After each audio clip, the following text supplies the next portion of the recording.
दोस्तों सर्वर के बारे में आप सभी ने कभी ना कहीं तो सुना ही होगा। खासकर स्टूडेंट्स लोगों ने सुना होगा जब भी वो कोई कंपटीशन एग्ज़ाम या ऑनलाइन एग्ज़ाम का फॉर्म भर रहे हो या फिर कोई पब्लिक सेक्टर या प्राइवेट सेक्टर में रिक्वायरमेंट निकलती है तो लाखों नौजवान एक साथ फॉर्म भरते हैं। तो इस वजह से उनके वेबसाइट के सर्वर पर जहाँ वेबसाइट का डाटा स्टोर रहता है वहाँ पर ज़्यादा लोड पड़ने की वजह से वेबसाइट खुल नहीं पाती है। या फिर आपने कई बार बैंकों में कहते सुना होगा कि आज मनी ट्रांसफ़र नहीं हो पाएगा क्योंकि सर्वर फेल है। दोस्तों हम जितने भी डाटा या इन्फॉर्मेशन इंटरनेट के जरिए से ढूंढते हैं वो हमें सर्वर से मिल पाते हैं। इंटरनेट की दुनिया में हम अलग अलग तरह की इन्फॉर्मेशन से चारों तरफ से घिरे हुए हैं और वो सभी इन्फॉर्मेशन हम तक पहुंचाने का कोई व्यक्ति चाहिए।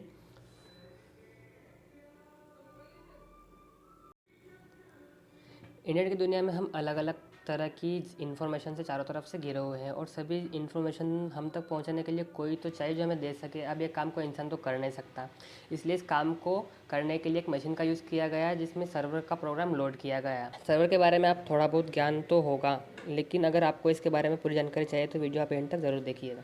दोस्तों सर्वर एक कंप्यूटर हो सकता है या एक हार्डवेयर डिवाइस या फिर कंप्यूटर प्रोग्राम हो सकता है जिसे कंप्यूटर में लोड किया जाता है ताकि वो दूसरे कंप्यूटर्स को डेटा और इन्फॉर्मेशन भेज सके। सर्वर का काम है इंटरनेट के यूज़र्स को सर्विस देना, यानी कि यूज़र्स को वो सभी इन्फॉर्मेशन देना जो वह जानना चाहता है। जैसे हम यूट्यूब पर वीडियो देखते हैं या फिर कोई इन्फॉर्मेशन हम अपने डिवाइस के वेब ब्राउज़र में जाकर सर्च करते हैं, हमें जो भी रिजल्ट अपने डिवाइस पर देखने को मिलता है वो वेबसाइट या चैनल का डेटा कहीं ना कहीं पर स्टोर होकर रहता है जो सर्वर हमारे रिक्वेस्ट भेजने पर हमें रिप्लाई करता है। गूगल दुनिया का सबसे बड़ा सर्च इंजन है जहां से हम जितना चाहे डेटा ले सकते हैं। गूगल हमें ये सभी डेटा अलग अलग वेबसाइट के सर्वर से लाकर देता है। सर्वर एक कंप्यूटर तरह ही होता है और दुनिया में बहुत सारे अलग अलग क्षमताओं के सर्वर्स भी मौजूद हैं। एक नॉर्मल लैपटॉप या कंप्यूटर में अगर हम सर्वर का प्रोग्राम इंस्टॉल कर दे तो वो कंप्यूटर भी एक सर्वर की तरह काम करेगा। ऐसे सर्वर को हम नॉन डेडिकेटेड सर्वर्स भी कहते हैं क्योंकि ये 24 घंटे चालू रहकर काम करने के लिए नहीं होते हैं। नॉन डेडिकेटेड सर्वर्स का इस्तेमाल हम home, schools, colleges, hospitals, office जगहों पर करते हैं जिसे हम लोकल नेटवर्क्स भी कहते हैं। लेकिन कुछ ऐसे कंप्यूटर्स भी होते हैं जो 24 घंटे और सातों दिन चालू रहते हैं और दूसरे कंप्यूटर्स को सर्व करते हैं। ऐसे कंप्यूटर्स को हम डेडिकेटेड सर्वर कहते हैं। ये कंप्यूटर्स बहुत ही महंगे होते हैं, इनमें हाई क्वालिटी और हाई स्पीड का प्रोसेसर और रैम लगे हुए होते हैं। इंटरनेट की मदद से हम गूगल में जो कुछ भी सर्च करते हैं इनके नतीजे हम डेडिकेटेड सर्वर से प्राप्त करते हैं।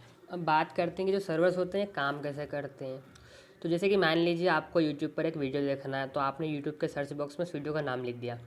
अब सर्च किया तो ये एक रिक्वेस्ट के रूप में इंटरनेट के ज़रिए यूट्यूब के सर्वर तक चला जाता है जहाँ उसका सारा डाटा स्टोर होकर रहता है। वहाँ पर सर्वर आपके द्वारा रिक्वेस्ट किए गए वीडियो को ढूंढकर उसका डाटा आपके डिवाइस पर भेज देता है, जिसकी वजह से आप इस वीडियो को देख पाते हैं। इंटरनेट से हम जितने भी काम करते हैं, जैसे किसी फाइल को डाउनलोड करते हैं, ब्राउजिंग करते हैं, मेल भेजते हैं, सोशल नेटवर्किंग साइट्स का इस्तेमाल करते हैं, इसके अलावा हम जितने भी काम करते हैं उन सभी चीज़ों में सर्वर हमारी मदद करता है और हम उस डेटा तक पहुँच पाते हैं। तो दोस्तों अब तक की वीडियो में हमने समझा था कि सर्वर्स होता क्या है और ये कैसे काम करता है, और आने वाली वीडियो में हम समझेंगे टाइप्स ऑफ सर्वर्स के बारे में कि अलग अलग सर्विसेज के लिए अलग अलग सर्वर्स कैसे काम करते हैं।